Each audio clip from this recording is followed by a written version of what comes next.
Hey, I wanted to talk to you guys today about a topic that's really important, and that is that you should really be on site when a well is being drilled on your property because it can actually make the difference between whether or not you're going to drill a successful well or have a successful well drilled or a non-productive well drilled on your property.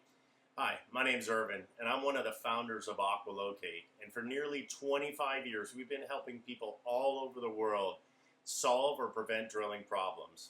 Now, we have a lot of stories about this particular topic, and I'm going to share one of those with you today. So we have a client named Scott who owns some property in Auburn, Washington, and prior to contacting us, he had a $12,000 dry well drilled on his property. And in an effort to prevent that from happening again, he contacted us for some help. So we went out and did some exploration on his property and found a good location for him to drill, and that location looked like it was going to produce water at about 160 feet or so. So Scott scheduled drilling to occur, and we advised Scott to be on site during the drilling process. It was really important that he's there during the entire process just to take notes and watch what's going on. Now, in this particular area, drillers use a drilling system that makes it difficult to see water coming out of the well. And in fact, because the drillers add water during the drilling process, it obscures any water that might be coming from an aquifer. So what we told Scott to do was look for some sand and gravel, and that he would know when the driller was drilling through the aquifer when he saw that sand and gravel. So Scott was there the whole time. And while the well was being drilled at about 160 feet, the driller did in fact encounter some sand and gravel at about that depth, which Scott noted.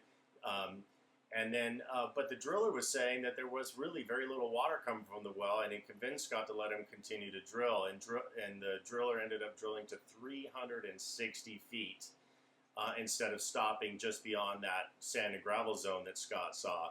And then at the end, the driller said there was no water in the casing and that the well was likely going to be a dry well.